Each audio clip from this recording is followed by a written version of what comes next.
عليكم. هذا شط الشامية الجاي يزرعون عليه شلب العنبر في قضاء الشامية، وراح نروح نشوف كيفية شلون يسوون تم العنبر في قضاء الشامية، أحد المعامل في قضاء الشامية.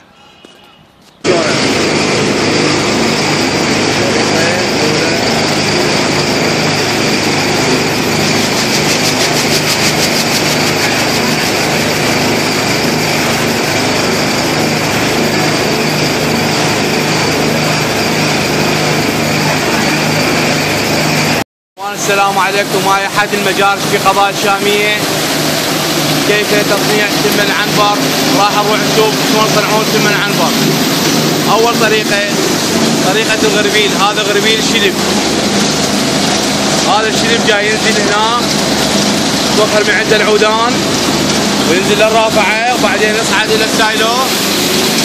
هذا السايلو يروح للجاروشة. هاي الجاروشة شلون ينزل هنا تمن مدروس. هذا التمن مدروس،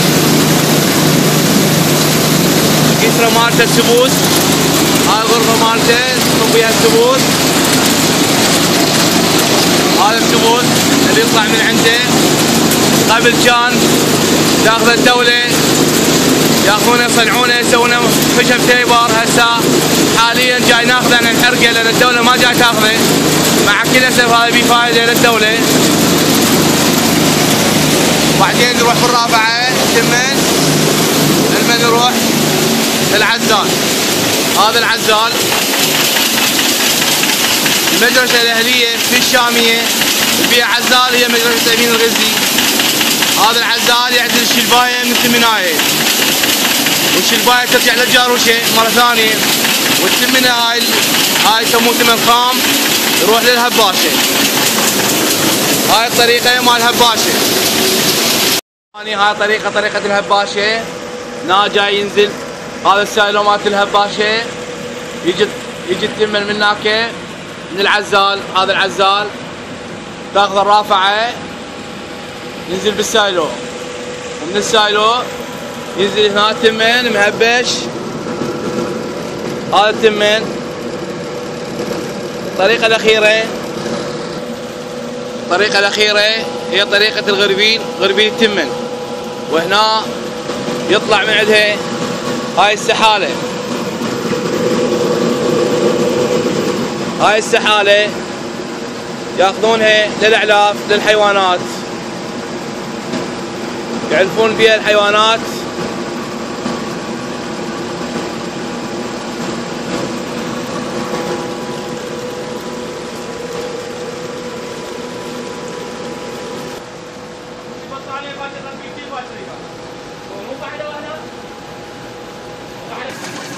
اخواني هاي المرحلة الأخيرة مرحلة الغربيل التمن.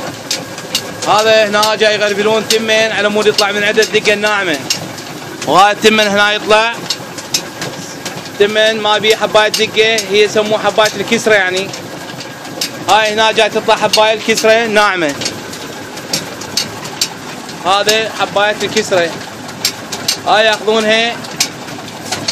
ياخذونها يسوونها كبة او يسوونها شوربة، يعني يستفادون منها. هاي الكسرة مالت العنبر شوية مرغوبة عندنا هنا، قصة يعني باقي المحافظات، قصة بالشامية وحتى من بغداد يجون ياخذونها لأنها مرغوبة شوية هاي الكسرة.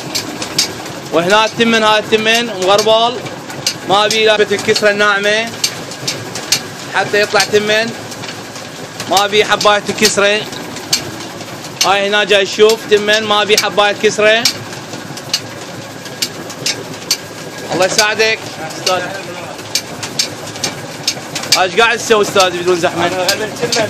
اي تطلع الدقه منها هاي ناعمه. خوش.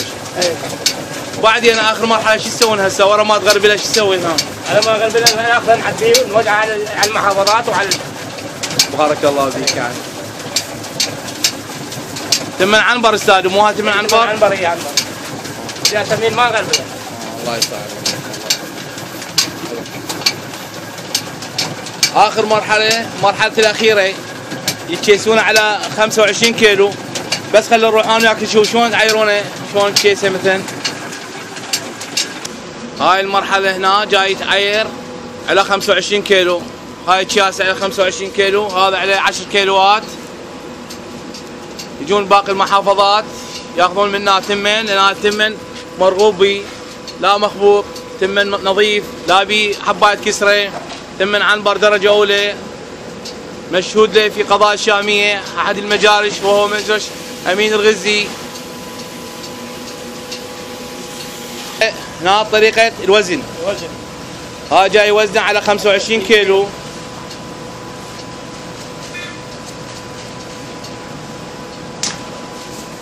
شو عمر رخصتك؟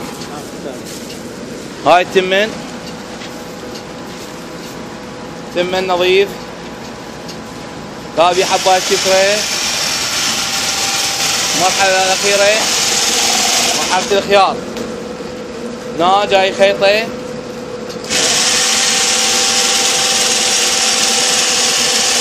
يتريز.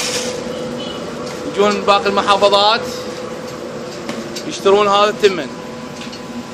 ونشكر جهود امين الغزي ومساعدته للحشد الشعبي وتبرعاته للتمن العنبر والمشهود له في قضاء الشاميه.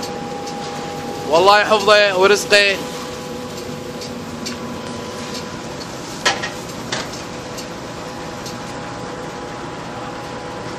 هذا الشذب يلبسونه على مود تروح منه نسبه الرطوبه.